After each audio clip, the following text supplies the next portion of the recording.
Hello there. Welcome to the How to Market Your Horse Business podcast. My name is Denise Alvarez, and I'm so glad that you've joined me here today. Now, just in case for new friends, I always like to give you a super brief introduction so you know who it is that you're talking with.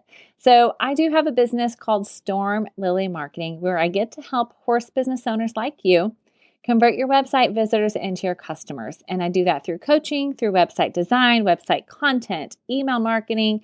And then I also have a membership that I'm helping horse business owners with their social media. Now, it's a little bit different because versus me managing your social media, you can become a member and then you will get information to help you do your own social media in the most effective and engaging way. So you can use it to help grow your business. And I, of course, will have links to all of that on my website if you're interested in any of those things. But essentially, I just want you to know I'm here teaching you about marketing because that's what I do for a living. And I get to do it for horse business owners. And I especially created this podcast so I can help horse business owners like you take marketing and make it doable and help you apply it to your own business. And so today we are actually doing something a little bit different because oftentimes I'll come to you with 3 questions to ask yourself or 3 steps and that type of thing. And I love to do step-by-step strategies.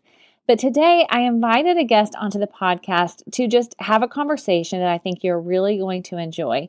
And it's Shelley Paulson. Many of you may know her. She is a professional equine photographer. She does commercial work. She has stock photography. She has membership. You will learn about all of these things. And you've probably seen her pictures and maybe didn't even know it. But what I'm talking to Shelley about today is actually how to grow your business. And it's not just the idea of how to scale your business, how to make it bigger, how to add team members and that type of thing. But instead, it's how to grow your business in the way that it works best for you. So meaning it doesn't always have to be bigger to be better, right? And so Shelley is definitely successful. Anyone that I've talked to that knows her admires her and her work. But she will tell you that she was very strategic, and she has been very strategic when it comes to growing her business. And so that's why I wanted to invite her onto the podcast. She has so many golden nuggets. So I hope that you're ready for this. Of course, you can head to the show notes at stormlily.com/38 to learn a little bit more about Shelley and get the links that she will mention where you can connect with her online. And I'll have some highlights from the podcast episode as well. But for now, brace yourself. You are going to love this conversation with Shelley Paulson. Here you go. Thank you so much, Shelley, for joining me here today. Welcome to the How to Market Your Horse Business podcast. Well, I'm so excited to be here because I'm a big fan of you and your podcast.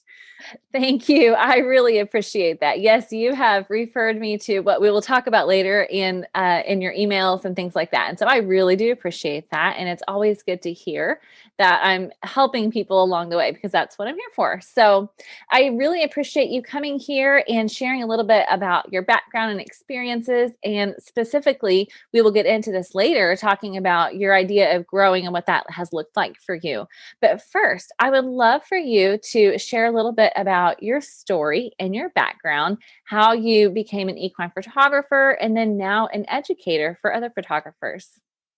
I would love to share that. I actually was you at one point. I went to school and got a degree in music. I ended up not really going very far with that.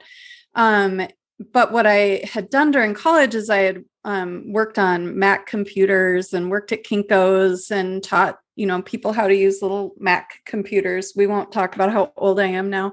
And and so I was able to get a job designing websites because it was literally just new and it was really easy to do. And I liked the creativity of it. And then the company I was working for in the early 2000s had to downsize because of some fallout of 9/11. And I ended up being able to keep my computer and the camera that they had given me as part of my job and just start my own business. And I didn't know really much about starting my own business, except that at one time I had worked for an ad agency and kind of had learned how to have client meetings and create estimates. And and, meet deadlines and track my time and all that kind of stuff. And so I started my own business, and I was mostly doing web design, but those web design customers wanted photography for their sites. And so I had this camera. It was a film camera. I was terrible at film photography. And around that time was when digital SLRs became like an actual affordable thing. And so I picked one of those up, and before you knew it, I was shooting everyone's wedding and their baby and their horse. And I did the two alongside each other for a long time. And that was because there was no Facebook, there was no LinkedIn. And so you really had to be a horse show photographer to get portrait clients. And I didn't want to stand in dusty arenas for long days. I still don't. So I ended up really going more into wedding photography, and was like really full on wedding photographer for about 12 years until I had an accident, and doing weddings was just a little too much for me, kind of physically and mentally at that point. And I just took the leap into what would happen if I just did horses full time. And it was terrifying and risky, but it paid off, because you put your full energy into one thing, and that one thing is going to grow. And I had a year, 2 years that were a little lean as I rebuilt that business, compared to the weddings, where I was kind of at the top of my game and charging a lot and making a lot, and kind of went a little bit cold turkey on it. And then had to rebuild, the equine business. But now it's far exceeding the business I had doing weddings. So the risk was worth it. And I have this amazing job where I photograph horses for a living, and then teach others to do the same. And I've had a mentoring program for many years, probably since about 2010, maybe even a little earlier. I come from a family of educators. My dad was a college professor. My mom was a college professor for a time. And I love to teach. I love to help people. I love to see other people succeed. It just really, it's a very fulfilling part of what I do. So, and recently I made a pivot away from doing those equine portraits to fully serving my commercial clients, brands like Nutrina, Farnham, Triple Crown, just lots of great companies that I'm doing work for. And then also I do editorial work, and then the mentoring side of the business. So still doing portraits for past clients, because I couldn't let anybody down that I've already, given my heart and soul to as a photographer. But it was once again time to pivot. And this happens about every 7 years. And this one is about more of a 5-year pivot from the last one. Oh, so you're seeing that's a trend for you. About every 5 to 7 years you pivot. Mm-hmm. So that's yeah. cool. And I think some of it is I'm bored. I get bored easily. Like about 5 to, it's a 7-year itch, right? Right. And thankfully that didn't happen in my marriage. But in my work, I need new challenges, and I could probably do a portrait session with one arm tied behind my back and one eye half closed. And so I really was at the point where I'm like, I need a new challenge. I love that. So I think, and I was going to say that you and I actually met via Instagram, and I feel like you shared this just recently, maybe it was even this morning, a post that someone had shared about climbers versus campers. And yes. Yeah, so that's what it reminds me of, is somebody that just kind of reaches their peak and they want to camp out there and they're cool, and others that just want to keep climbing and see what's next. So I feel like that's you. That's what you're referring to. Yeah. Like you just want to keep climbing to that next thing. So that's very cool. Yeah, I was like, yes, me, climber. But the thing I always have to remember is not everybody's me, It's okay to be a camper. Like my husband's kind of a camper and I'm a climber. And so we're a good balance for one another. And you can run a successful business as a camper, and you can run a successful business as a climber. So it's, but I do think like high achiever types, which I am, tend to be the climbers. Yeah. Oh, totally. Yeah. I'm a climber. I'm right there with you. And it's funny that you said that, because my husband's definitely a camper. So yeah, I found that very interesting. So, all right. So we met over on Instagram, and so I signed up for your email list, which everybody on the podcast knows I love email marketing, and you're doing a great job. I love your emails. And so you recently shared about a specific book that you've been reading that I thought sounded a little bit counterintuitive when we talk about horse businesses. So heads up, everybody, this one is honestly not specific to marketing, but it is specific to how you run your business and how you strategize for what your business is going to look like, which absolutely feeds into your marketing. And so this book kind of goes against that mainstream thinking of, in order to succeed in your business, you have to scale it, right? So everybody talks about, how do I scale? I'm going to help you scale. And it's an assumption that everybody wants to scale their business, but that's not always the case. So tell us a little bit about that book and what drew you to that in the first place as a business owner who yourself, as we just said, you've experienced success on many levels, but you also have a really specific vision for what growth looks like for you in your business. Yeah. So the book is called A Company of One. It's by the author Paul Jarvis. And the subtitle is Why Staying Small is the Next Big Thing for Business. And I think, I'm not a person that wants to add employees. I don't even like to outsource things because I'm just a tiny bit of a control freak. Like, I have a virtual assistant and she's underutilized in my business, because even today I'm retouching some product photography and I'm like, should I have my retoucher do these? Or I wonder, it'll just take me like 5 minutes. I'll just do it myself. And this goes back to this recent pivot from, portraits to focusing on commercial work. Is I was at a crossroads of, what do I'm burning out. I have too much work. I'm not keeping up with it.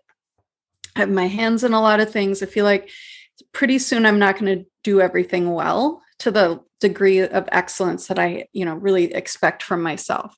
And so what do I do at this point? Do I add an employee? Do I find more people to outsource to? Or do I find a way to just do my business better as a solo entrepreneur? And so that was why this book really kind of jumped out at me, as I love to read. I actually just read my first audiobook and I'm like, oh, this is a thing. I am going to be reading so much more. I had a 5-hour drive to Madison, Wisconsin from Minneapolis. And I was like, and I read another book that I think is going to be pretty life-changing. That'll be in my next newsletter. So I can't wait. We'll keep the anticipation for that. But, I'm always like, when I finish one book, I go find another one. And I'm really into self-development, business development, personal growth. I'm not really a fan of fiction. I think this is that high achiever thing again. So there. I'm so with you. I want use of my time. Yeah. Yeah, exactly. Right. This needs to be efficient. So anyway, I was shopping for a book and I was like, ooh, this seems like something that would be good. And the thing I love about ebooks is being able to sample, the first few chapters. And I'm like into page 10 or 15 and I'm already like, ooh, I want to highlight 5 things. Mm-hmm. And that's usually my indication that this is a book I need to read if I'm wanting to highlight the sample. And I would say, I don't even know if they tell me how many highlights, but this was a very highlightable book. And not every book I read is like that, but it was so many like truth bombs along the way. And it probably, because speaking to me where I was at, is just this idea of, I don't need to make my business bigger. I need to make it better. And I don't need to have all the clients, because part of me feels like, well, I need to be, if I'm an equine commercial photographer, I need all the brands. I need this brand to work with me and this brand, and I want this brand in my stable. And it was like, oh, Shelley, just slow down. You need to do a great job for the clients you already have and offer them more and more value. And those relationships already exist. I don't even need to market to them, except to say, hey, I'm doing a little bit of video now. Do you want me to take some video when I photograph your products? Or when we're out on a shoot, do you want some video clips? Marketing to the existing clients versus constantly trying to acquire clients. And, with portrait photography, that was a little trickier because, at least here in the Midwest, people don't have 10 photo shoots a year, or they don't even have a photo shoot maybe every year. In the South, sure. I have a colleague who's in Texas and she has lots and lots and lots of repeat clients, and says almost 50% of her work is repeat. But in the Midwest, people have this sense of humility or false humility where you don't do that, because that would be kind of vain. And so I was having to constantly try and acquire new clients when it was more of a portrait business. So, so part of this works well too, because I'm shifting more to a commercial focus with clients that need, that have ongoing needs for images and video. And so this idea of, not scaling my business, not making it bigger, but making it smaller, but doing a better job with the clients I already have was kind of the huge takeaway for me. There's a quote, he said, companies need to focus on becoming better instead of simply growing bigger.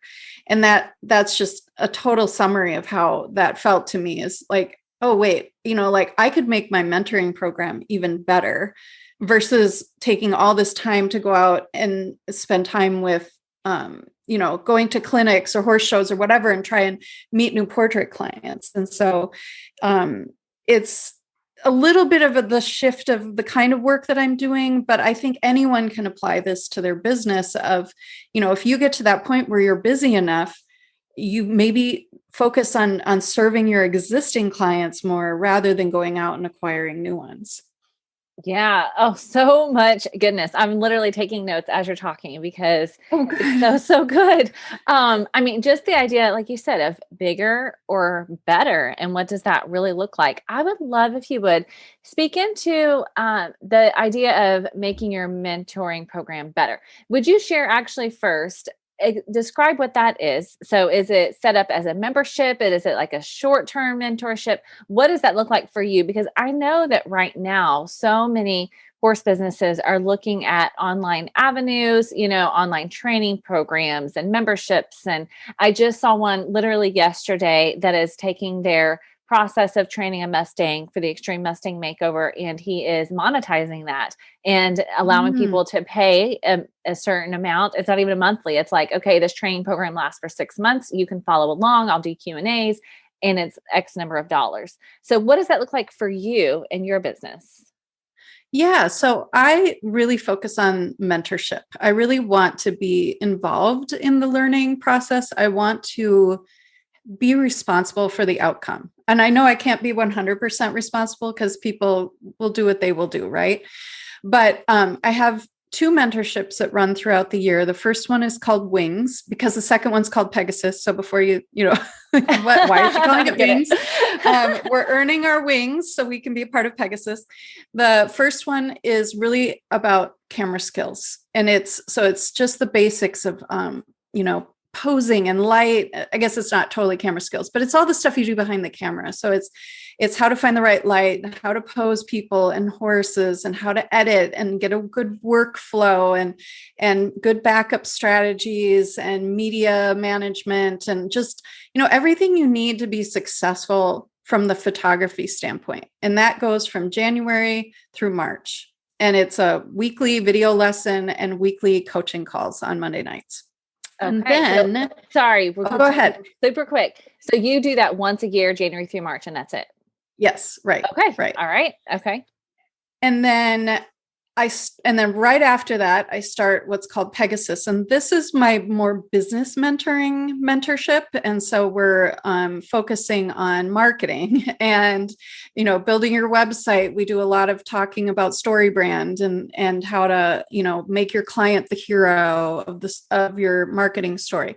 And then also like client workflow, client experience, and then get into more advanced photography topics like adding video or using off-camera flash or setting up a studio. And this mentorship has a 5 days, 4-night retreat. Or how does that go? 4 days, 5 nights? I don't know. Yeah, 5 days, 4 nights retreat in July. And I'm so excited this year to spoil my Pegasus participants. We have lots of photo shoots, but also I have my virtual assistant coming to talk about social media. We're going to be, I'm going to be doing a demo edit of the video project that the video thing that we're filming. And so I'll show them how I edit video. And I bring in a private chef who is so amazing. I mean, the food last year was kind of a highlight of the retreat. And then it'll go through until the end of October. So this is 6 months, and it's every other week that I release a lesson and do a mentor group coaching call. So it's a little more extensive, a little more expensive, but I keep it to just 6 people because I want us Okay, to I fit was gonna well in ask the that. retreat house. But Yeah. also when you're out doing the hands-on photo shoots, if you have too many people, everybody's kind of jockeying for a good position. And Yeah. I don't like that. So I like to be small. Plus, with Pegasus, they do a one-on-one with me every month. And so I feel like then I have more time to be fitting 6 people in my schedule versus like 15, which I allow in Wings because it doesn't have an in-person or a one, no, not in-person. Well, it doesn't have an in-person or a one-on-one element. Okay, that is so interesting. Thank you for laying that out. I think that will inspire a lot of people to think about different ideas that they could do and how they can use that.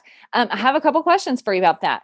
Yeah. So, is it first come first serve then? Have you ever had an instance where you have 15 people in Wings and then you have 15 people that want to get into Pegasus? Well, this was my first year of doing Wings. I Oh, did okay. Pegasus last year and had a little bit of a challenge in that the base skills that everyone came into Pegasus with were pretty varied. And so it was hard to take the Okay. more advanced people where they needed to go because there were people still just figuring out the camera settings. And I worked with a business coach kind of late summer, early fall last year to kind of who specializes in memberships. And we really kind of hashed it out. And she suggested this, she called it an accelerator to just get everybody on the same page. And yeah, and then I had 5 people go from Wings to Pegasus. Awesome. Yeah, it's a pretty big investment. Pegasus is, and if you've already Mhm. invested in Wings and now you're investing in Pegasus, it's a Yeah. pretty big investment. And then I had one person that I was able to bring in whose skill level was certainly up to where it needed to be. And then I gave her access to all the Wings videos so she could go through and catch up if she wanted to.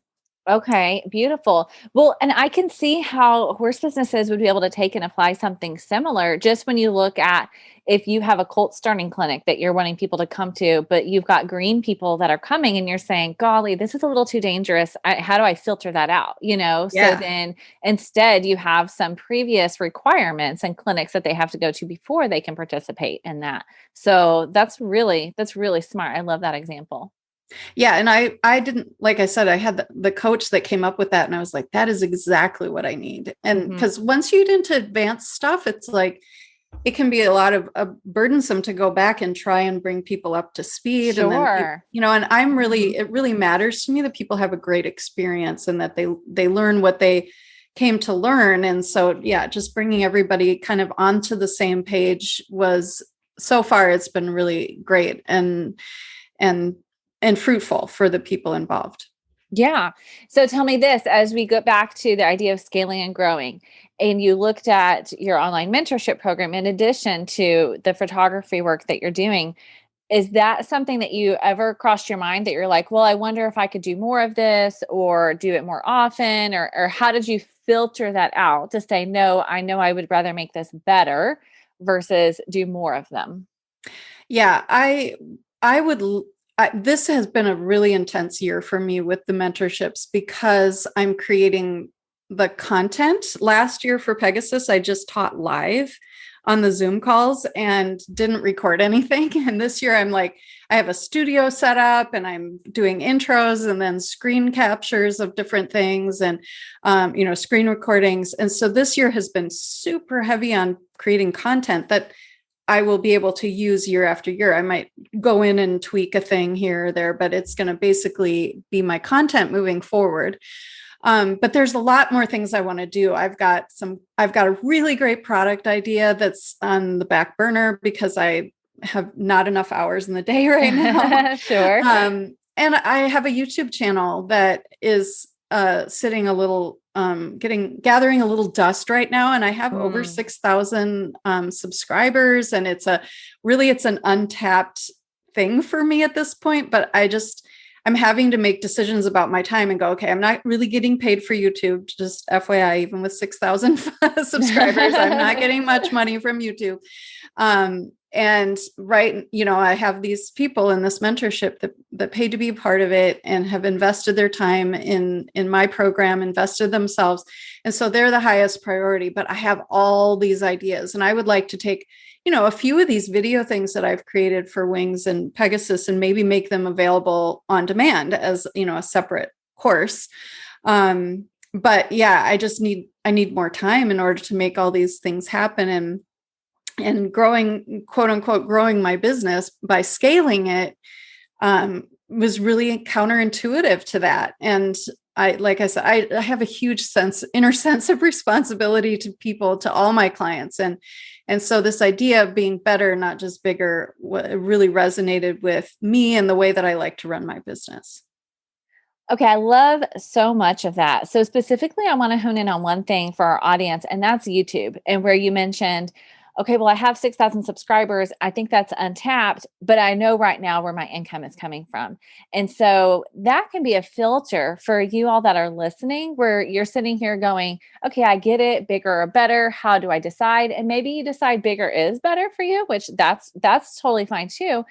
I would say use that as a filter though, because you are a business and you do want to do things that light you up, but you also have to pay the bills, right? You have to pay the people that are helping you as well.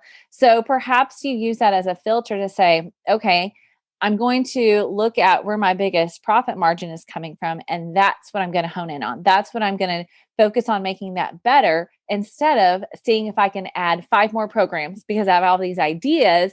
But if you add 5 programs, but you can only give 10% of your effort to each one, then it's not as good as giving an extra 50% to that one that is really helping you grow the business that you want.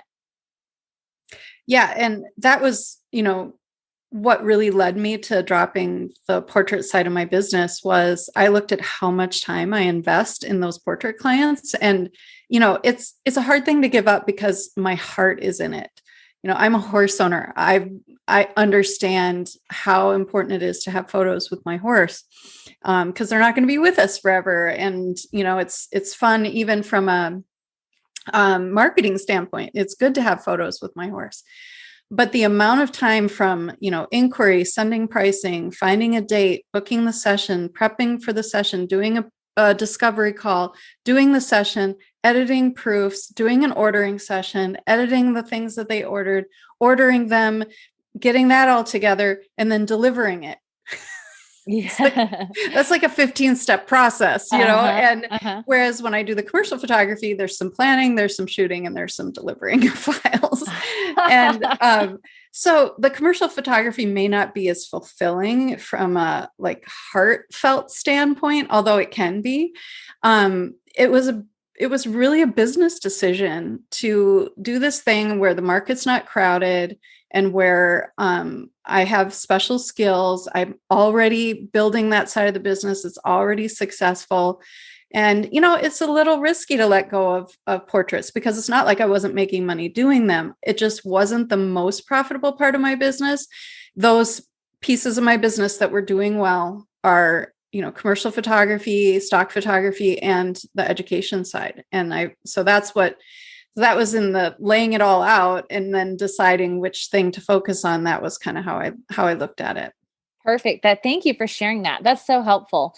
So, all right, you may tell me, Denise, I've already shared plenty of these examples, but I want to just ask open-ended in case we've missed anything. Are there some specific ways that you have taken this concept that we haven't touched on? So you said something about stock photography, which is we haven't even brought up, but are there any other ways that I maybe have not pulled out or have missed that you have intentionally applied the concepts that you've learned in this book to help you grow your business without necessarily scaling it in terms of building a team and the way that so many people think has to be done? Yeah, I think one of the things that's really stood out to me, and especially in 2020, is I do have the stock photo library. I have almost 10,000 images. By the end of July or June, I'll probably be up to 10,000 because I'm about to do an update. It's at shelleypaulsonstock.com. But in 2020, I was worried, no companies were doing in-person photo shoots, and I wasn't sure what portrait photography was going to look like. My husband's his business was basically non-existent. It was a little scary, but I was so thankful that I had a stock library full of images that companies could license from me because they couldn't go out and do photo shoots. Yeah. It was a huge, huge year for my stock photography. And then the education, I started Pegasus in February of 2020.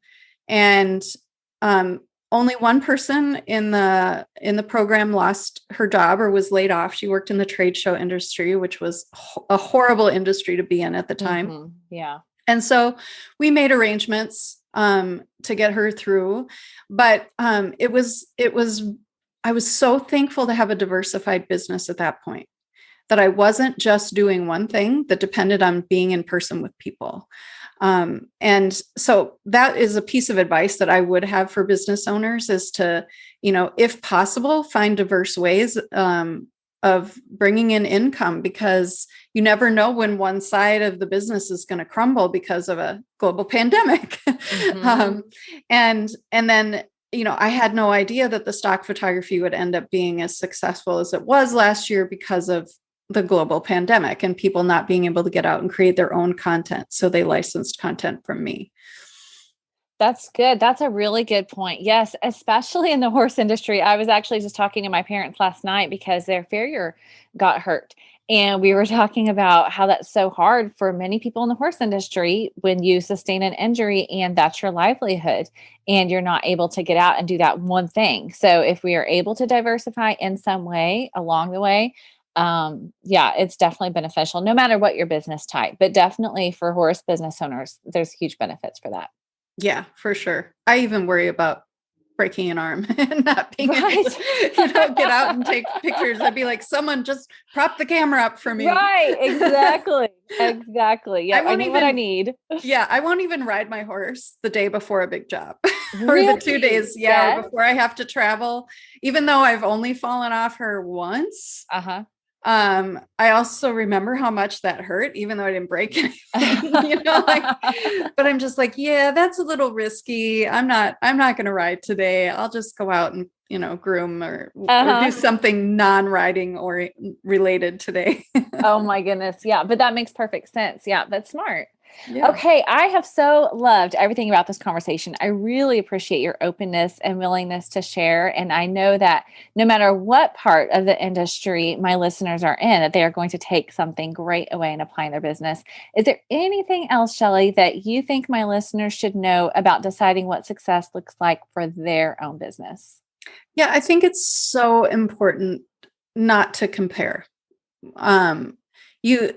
You can't know the whole story of what a competitor or somebody else in your industry is doing, what their life is like, what does their spouse make for income, what are their, expenses. Like every business is different and everybody's needs are different.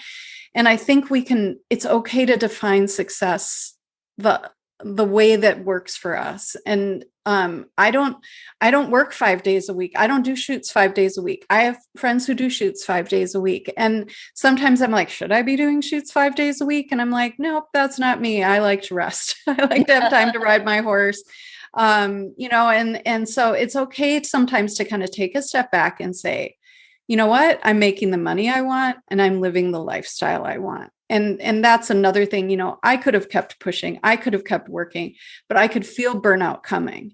And I actually did hit burnout about 3 or 4 weeks ago, like really hard. Like I couldn't work. I was sleeping like 8 hours a night and 2 hours every afternoon. And I hit a wall in my business. And this is even after oh, this is great, I'm going to scale down my business. But I'm now becoming very intentional. I'm taking days on my calendar that I'm blocking off every, 6 to 8 weeks, which is I've never done. I haven't had a vacation in years. I've hustled and I've worked really hard. And there comes a point where you just can't keep that pace. You can't keep that intensity without paying the price for it. And so being deliberate about what you're going to say yes to and what you're going to say no to, and making sure that you take breaks in your life and enjoy the life. We didn't become entrepreneurs to, we wanted to make our own schedule and have our own business. And we turn into these horrible bosses that never let us take any time off or do anything fun, and so, I think a lot of what drives that is feeling like we need to be as successful as our heroes or run our businesses like them, but they have a different life. They might have a different personality. This is something I'm feeling really passionate about right now is defining your own success so that you don't drive yourself crazy trying to be like somebody else. Oh my goodness, that's so good. That could be an entire podcast episode, I think. Great conversation all by itself. Let's talk in 6 months once I've mastered it. Right. A follow-up. Yes. Really failed at it. And then, something like that. No, I'm going to master it. I'm 100% determined to actually find a balance in my business. I love that. Yes. Oh, I love that idea. Yeah. Let's do it. In 6 months, we'll check in and we'll say, okay, share with us some of your lessons learned. I think that's a great idea. Sounds good. Okay, Shelley, tell us, where can everybody, of course, in the show notes, friends, of this episode, it's episode number 38. So stormlily.com/38. I'll have a summary of the highlights from what Shelley has shared with us, and I will have links to everything she's about to tell you. But I always want to give you the chance to hear it in case you just want to go find it yourself. So where can they find you online? Well, the central location of my work and connecting with me is shelleypaulson.com, and it's Shelley with an EY. I probably should register the other domain too, just in case. And then, on Instagram or Facebook, it's, Instagram /Shelley Paulson Photography, Facebook /Shelley Paulson Photography. YouTube, it's YouTube /Shelley Paulson. And my education site, I did pull that out of my full website, and that's shelleypaulsoneducation.com. Perfect. Awesome. Thank you. I will definitely link to each of those in the show notes. So I really appreciate it. And here it is. We're telling everybody in 6 months, we're going to check in again, and we're going to learn more about balance and being our own boss and what that looks like. So thank you again, Shelley. I really appreciate it. Thank you so much for having me.